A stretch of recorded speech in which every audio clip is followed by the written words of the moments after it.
ദീപക് മോഹനും സിനോജിനും very good morning. വയനാട്ടിൽ നല്ല തണുപ്പാണ് എന്ന് തോന്നുന്നു രാവിലെ തന്നെ, പക്ഷേ സമരത്തിന്റെ ചൂടുണ്ട് എന്നാണ് മനസ്സിലാക്കുന്നത്. ദുരന്തബാധിതരും UDF-ഉം ഇന്നെന്തായാലും സമരം കടുപ്പിക്കുന്നു. കളക്ടറേറ്റ് വളയൽ സമരം ആരംഭിച്ചോ രാവിലെ? Sinoj. Good morning Arunkumar. Good morning.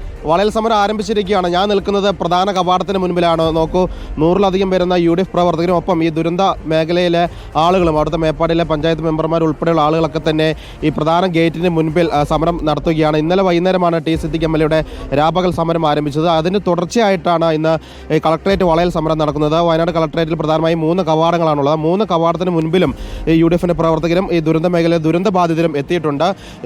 അകത്തേക്ക് ആരും കയറ്റില്ല എന്നാണ് പറയുന്നത്. വലിയ ശക്തമായൊരു പ്രതിഷേധം, അതായത് ദുരന്തമുണ്ടായതിനു ശേഷം വയനാട് കാണാൻ പോകുന്ന, കേരളം കാണാൻ പോകുന്ന ഏറ്റവും വലിയ പ്രതിഷേധമായിരിക്കും ഈ വിഷയത്തിൽ. കാരണം ഇന്ന് 7 മാസം തികയാൻ വേണ്ടി പോവുകയാണ് ദുരന്തമായിട്ട് ഉണ്ടായിട്ട്. ഇന്നലെയാണ് സർക്കാർ ഈ പുനരധിവാസം ബന്ധപ്പെട്ട് ചില കാര്യങ്ങളിൽ വ്യക്തത വരുത്തുകയും ചെയ്തിരിക്കുന്നത്. പക്ഷേ അതിലൊന്നും തന്നെ തൃപ്തരല്ല. ആളുകൾക്ക് ആശങ്കയുണ്ട്. പ്രധാനമായിട്ടും സർക്കാർ ഇന്നലെ 7 സെന്റ് എന്നൊരു തീരുമാനത്തിലാണ് എത്തിയിരിക്കുന്നത്. 7 മാസം തികയുന്ന വേളയിലാണ് അങ്ങനെ ചില തീരുമാനങ്ങൾ എടുക്കുകയും ചെയ്യുന്നത്. ഇനിയും നിരവധി ആശങ്കകളില്ല ജനങ്ങൾക്ക്. സത്യത്തിൽ 7 സെന്റ് ഭൂമി എന്നുള്ളത് സർക്കാർ ദുരന്തബാധിതരായ ആളുകളോട് സംസാരിച്ചല്ല തീരുമാനിച്ചത്, അവർ അവിടെ നിന്ന് തീരുമാനിച്ചതാണ്. ദുരന്തബാധിതരായ ആളുകളുടെ ഏറ്റവും പ്രധാനപ്പെട്ട ഡിമാൻഡ് 10 സെന്റ് ഭൂമിയെങ്കിലും നിർബന്ധമായും ലഭിക്കണം. 15 അവർ ഡിമാൻഡ് ചെയ്തു. അവർ 50 സെന്റിലും 25 സെന്റിലും 1 ഏക്കറിലും 2 ഏക്കറൊക്കെ ആയിട്ട് ജീവിച്ചിരുന്ന ആളുകളാണ്. ഒരു ദുരന്തം അവരെ വേട്ടയാടി. പക്ഷെ അവർ പുനരധിവസിപ്പിക്കപ്പെടുമ്പോൾ 1000 സ്ക്വയർ ഫീറ്റ് വീടുണ്ടാക്കുമ്പോൾ 7 സെന്റ് ഭൂമിയിൽ ഒരു 1000 സ്ക്വയർ ഫീറ്റ് വീടുണ്ടാക്കി കഴിഞ്ഞാൽ പിന്നെ ബാക്കി എന്താണ് ഉണ്ടാവുക? ഒന്നും ഉണ്ടാവില്ല.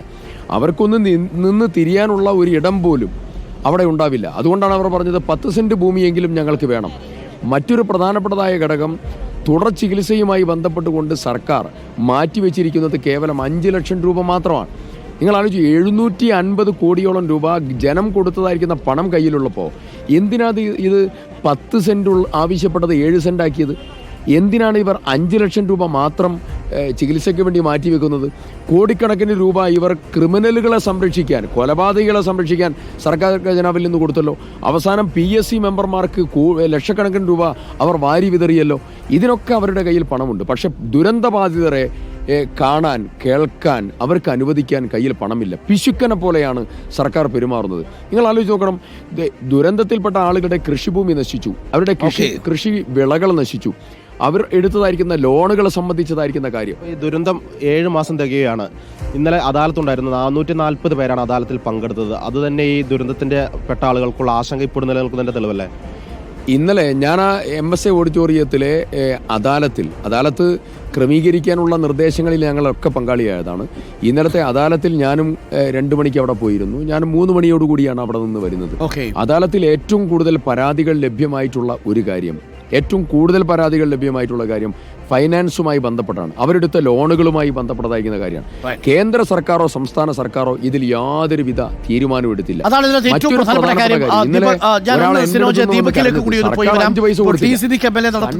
സമരം ഇന്ന് അവസാനിക്കുകയും ചെയ്യും.